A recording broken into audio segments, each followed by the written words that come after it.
Assalamualaikum warahmatullahi wabarakatuh. Saya Yoga Raksam Jatirnawan dengan NIM 31 300 223 dari Prodi S1 Sistem Informasi Universitas Nahdlatul Ulama Surabaya. Jadi, di sini saya akan menjelaskan sedikit tentang Search Engine Optimization. Apa sih Search Engine Optimization itu? Search Engine Optimization atau bahasa Indonesianya optimisasi mesin pencari yang biasa disingkat dengan SEO adalah upaya mengoptimasi website untuk mendapatkan peringkat teratas di hasil pencarian. Dengan mendapatkan ranking tinggi di hasil pencarian, potensi traffic organik pun meningkat.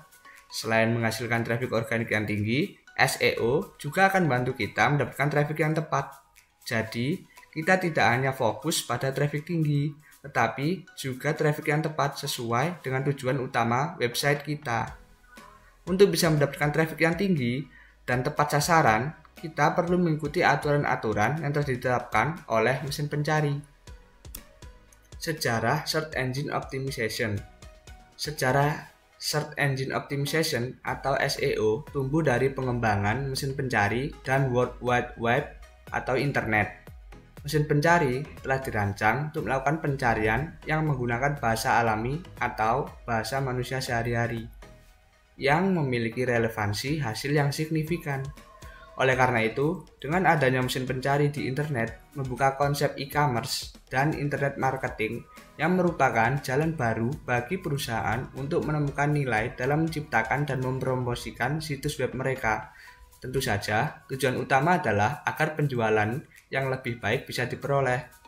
Internet tidak hanya menarik dan bagus untuk mendapatkan informasi, tetapi bisa sebagai pembuat uang industri yang layak. Misalnya, pada tahun 1994, Greg Basser menemukan bahwa ia bisa menggunakan internet untuk menjual peralatan busa pelindung untuk kebakaran. Dia membangun sebuah situs web dan mulai mencari cara untuk mendorong pelanggan agar berkunjung ke situsnya dan membuat transaksi penjualan.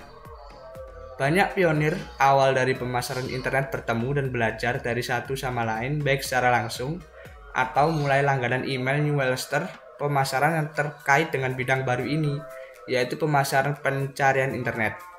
Misalnya, pada tahun 1995, John Audette membentuk Multimedia Marketing Group atau MMG. John awalnya berencana untuk membantu perusahaan dengan proyek-proyek multimedia. Tetapi, dengan meningkatnya penggunaan web untuk pemasaran online, ia menemukan peluang besar di dalamnya dan mendirikan perusahaan MMG. John kemudian merekrut pionir SEO yang terkenal yaitu Danny Sullivan untuk mengajar stafnya tentang pengetahuan dan trik hasil peringkat pencarian untuk perdagangan. Dan ia kemudian menciptakan istilah Search Engine Optimization di bulan Juni tahun 1997. Atas trik tersebut, Danny Sullivan atau co-founder Search Engine Land pada bulan April 1996 memposting penelitian tentang mesin pencari yang kemudian dikenal dengan A Web Smarter Guide to Search Engine. Sejak saat itu, Sullivan menjadi terkenal dan dianggap sebagai pionir SEO pada Juni tahun 1997. Bagaimana sih cara kerja SEO atau Search Engine Optimization itu? SEO mengoptimasi website sehingga orang-orang bisa menemukannya dengan menggunakan kata kunci tertentu. Meskipun hasil pencarian bisa muncul saat itu juga, tetapi proses yang terjadi di dalam mesin telusur tidak sesederhana yang kita bayangkan. Bahkan mesin telusur bekerja sebelum kita mengetikkan apapun di kolom pencarian dan menekan tombol enter. Ada 3 tugas utama yang dilakukan di mesin telusur untuk setiap permintaan atau pencarian yang kita inginkan. Yang pertama, crawling. Crawling yaitu proses yang terjadi di tahap awal.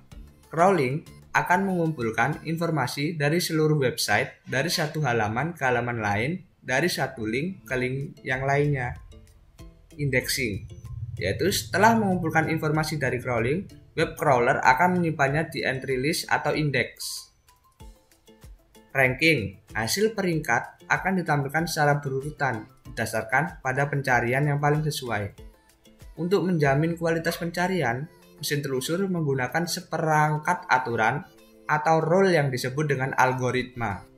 Algoritma mesin telusur memastikan pengguna internet mendapatkan informasi yang relevan dari research atau sumber terpercaya. Kenapa sih kita perlu menggunakan SEO? Search Engine Optimization atau bahasa Indonesianya optimisasi mesin pencari yang biasa kita singkat dengan SEO saat ini menjadi suatu hal yang wajib kita lakukan untuk kita yang memiliki website. Apalagi sekarang ini persaingan website di halaman pencarian seperti Google tidaklah mudah. Banyak sekali kompetitor atau pesaing website lain yang melakukan strategi SEO. Perlu diketahui pula bahwa SEO cocok untuk semua kebutuhan website, baik itu hanya sekedar profil perusahaan sampai bisnis sekalipun. Berikut adalah beberapa kelebihan dari SEO. Yang pertama, website mudah ditemukan. Tujuan utama dari SEO adalah agar website kita mudah ditemukan, entah itu dengan pencarian keyword ataupun berada di halaman pertama mesin pencari.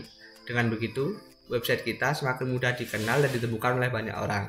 Yang kedua, traffic website meningkat. Muncul di halaman pertama pencarian seperti Google akan berefek semakin banyak pengunjung yang datang menuju website. Tentu, kita perlu melakukan optimasi SEO dari segi on-page ataupun off-page, sehingga kita perlu mempersiapkan semuanya agar website kita tidak mudah down. Dan yang ketiga, mesin pencari sebagai sumber informasi. Saat ini, semua mencari informasi apa saja mengandalkan mesin pencari seperti Google, Yahoo, Bing, dan lain-lain. Data di Indonesia menunjukkan sekitar 75% lebih orang melakukan segala informasi, mencari segala informasi dan lain-lain melalui mesin pencari seperti Google. Dan yang keempat, mudah mendapatkan konversi. Jika tujuan SEO kita adalah berbisnis, traffic organik yang datang dari SEO adalah traffic yang sudah tertarget. Artinya, orang yang datang ke website kita adalah orang yang membutuhkan barang dan jasa yang kita miliki. Untuk itu, kita bisa menambahkan call to action untuk mendapatkan konversi penjualan dari pengunjung website. Selain memiliki beberapa kelebihan, SEO juga memiliki beberapa kekurangan, yaitu yang pertama, tidak dapat dilakukan secara instan. Agar bisa memperoleh hasil web yang terindeks secara baik oleh mesin pencari seperti Google, kita tidak dapat secara instan karena membutuhkan waktu yang lama.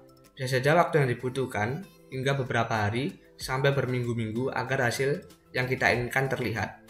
Yang kedua, memerlukan investasi tenaga serta waktu. Ada begitu banyak langkah dan juga tahap yang harus dilakukan untuk menampilkan SEO yang berkualitas. Untuk itulah banyak pemilik website yang menggunakan jasa SEO agar website yang dimiliki bisa terindeks secara baik oleh mesin pencari. Dan yang ketiga, kompetisi yang sangat ketat. Perlu kita ketahui jika persaingan di dunia SEO sangatlah tinggi dan ketat. Ada banyak website yang semuanya mau memperoleh urutan terbaik dari mesin pencari. Ada jenis SEO yang menargetkan untuk lokal, nasional, dan ada juga internasional. Dan yang keempat, harus mengikuti perkembangan algoritma dan sistem kerja. Kita juga harus selalu mengikuti perkembangan dari algoritma dan juga sistem kerja. Ini harus dilakukan supaya ketika search engine sedang mengalami perubahan baik itu sistem kerja, ketentuan, atau algoritma, maka kita bisa secepatnya mengedit website yang kita miliki supaya tidak sampai bertentangan dengan aturan dari search engine yang kita pilih tersebut. Terima kasih telah menonton video saya kali ini. Wassalamualaikum warahmatullahi wabarakatuh.